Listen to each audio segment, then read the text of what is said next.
G'day everyone. Thought that I'd mention to you about APS-C lenses today because I really don't want that camera to be forgotten now that the a7 III and these other amazing full frame cameras are around.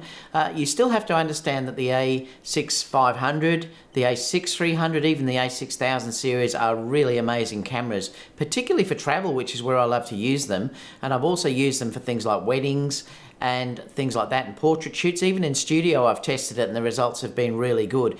So I thought I'd talk to you about that today, about what lenses I believe are the perfect combination of lenses that I have, that I love to use on my a6500 and the a6300 that I've got. And I'll sort of talk to you about where I've used them before as well in each case. So I thought we'd sort of spend a little bit of time going through those for you because I just don't want it always to be about full frame. And I want you all to remember that the a600 or 6000 series is still an amazing camera, and it shouldn't really be forgotten about. And I'm hoping there's a new version of that coming out soon too, an a6700 or something, or an a7000, whatever they want to call it. But I am excited about that. And there's other things that I've talked about in my other YouTube broadcasts about what I'd love for the upgrades for that too. But let's look at the lenses that I use, because I'd like to talk to you about that first. And I'm going to go from the widest lens that I use all the way through, and I'll sort of discuss about the lens as well. So what I wanted to start with today was the wide angle lens that I'm actually using. And this is the one that I absolutely adore. So let me just see if I can get that to focus. So this is the 10-18 f4. Now the great part about this lens is that it is a constant f4.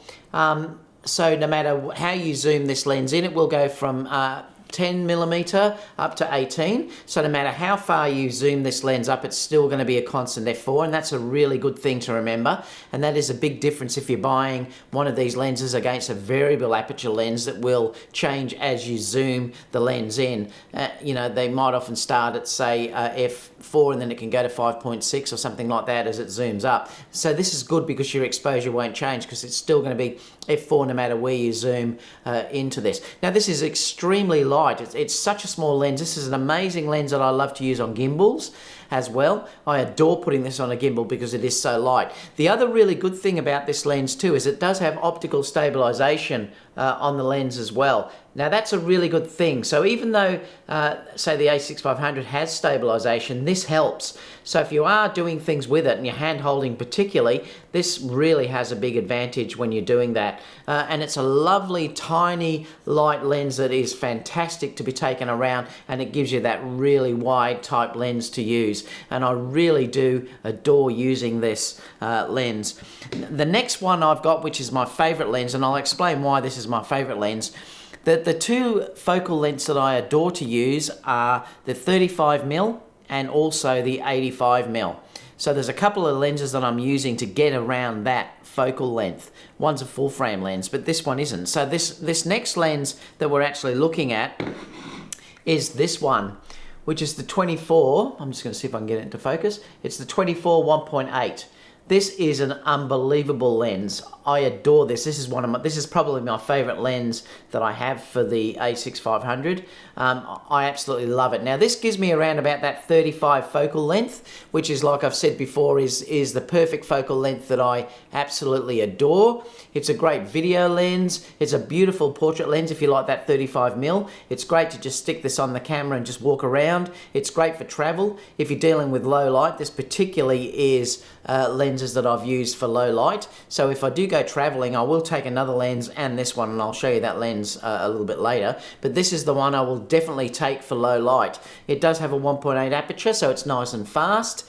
And it's really small. This is the advantage of the APS-C type lenses. They're really small and light. So if you're dealing with traveling, you know, there's really no better lens than this. I mean, it's not cheap, but you do get what you pay for, and I adore this focal length and I adore this lens. This is the lens, in fact, that 90% of the time I use when I'm doing my YouTube broadcast. Today I'm using the 2.8 35 due to the fact I wanted to show you that lens. Now the next lens is the only full frame lens that I've got on here.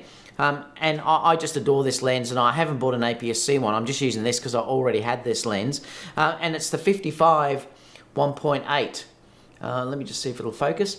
Now the reason why I love this is because this gives me the 85mm focal length on APS-C cameras. It's a fraction larger than that, but it's around that. So this is the ultimate portrait lens that I can use if I'm dealing with working on portraits and things like that. So I adore this. The other advantage with this one too is you're not sacrificing that size advantage because this is really small. And the beauty is if you buy this lens, well, obviously you can use it on the full frame and you don't, it won't go into APS-C mode, where the other lenses I've showed will go into APS-C mode.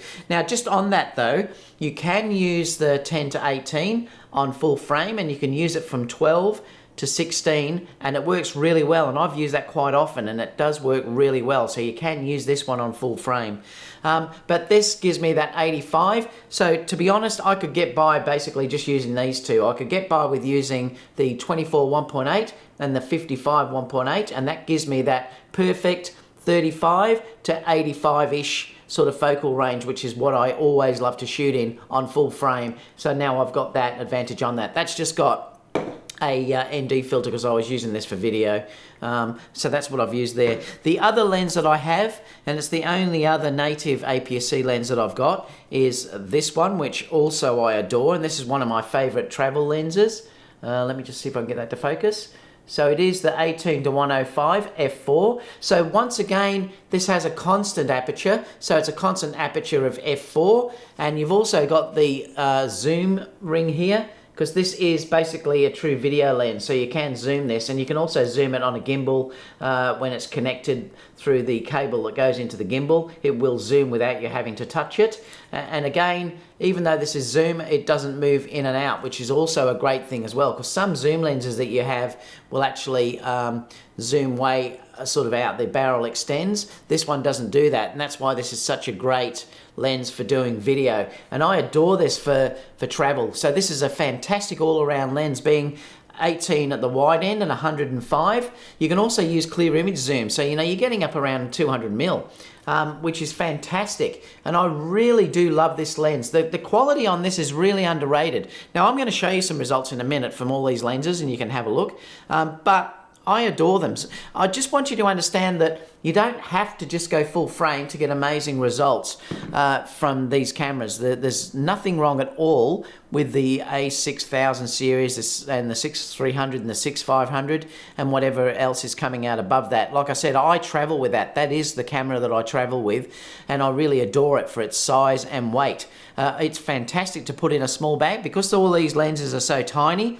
You know, you can just stick them in a carry bag, your back doesn't get tired, and it's just fantastic. And even for studio shoots, and I will show you some examples of that too, where I've used it as well, it worked fantastic. And, you know, it was great.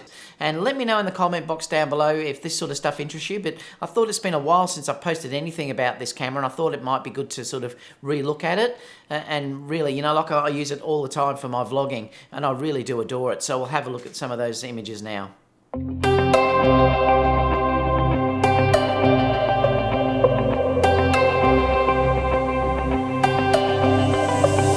I've got something on my mind. I bet you know what I'm thinking about. You know I can't stop loving you. Every time when you're looking at me, it feels like my heart is skipping a beat, yeah. You know I can't live without you. You make me crazy in a good way. So come on, baby, let's talk. Let's talk about love, like you and me all night. And let's talk about love and feeling alright. And let's talk about love. Yeah, baby, come and dance with me. You're everything I'll ever need. So let's talk about love.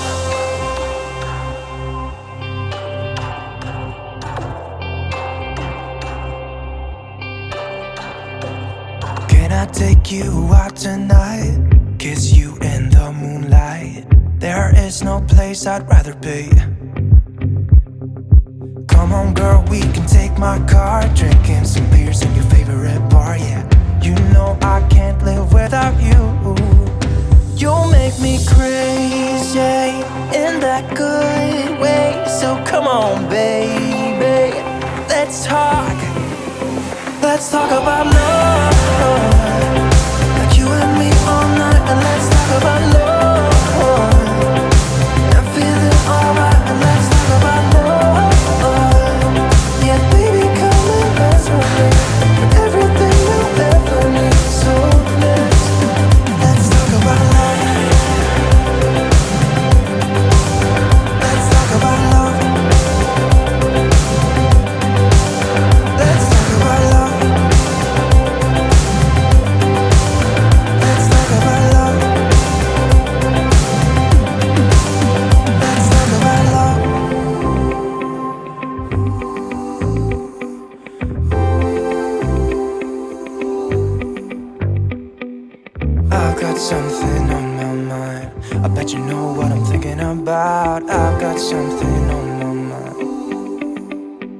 Let's talk about love, like you and me all night. And let's talk about love, and feeling alright. And let's talk about love, yeah, baby, come and dance with me. With everything you'll ever need. So let's talk about love. Okay, so let me know what you thought about all those images. I mean, as you can see, there's nothing wrong with the quality at all that you can shoot with these cameras, and these lenses are really beautiful. Would they replace my full frame cameras? No, but they certainly have their place, and I certainly would never get rid of them because I really do adore using that camera, particularly for travel and things like that. There's just nothing out there like it, and I really do like it. So anyway, let me know in the comments box down below what you thought about those images, and if you have any questions. Apart from that, I'll see you all soon in the next video. Bye for now.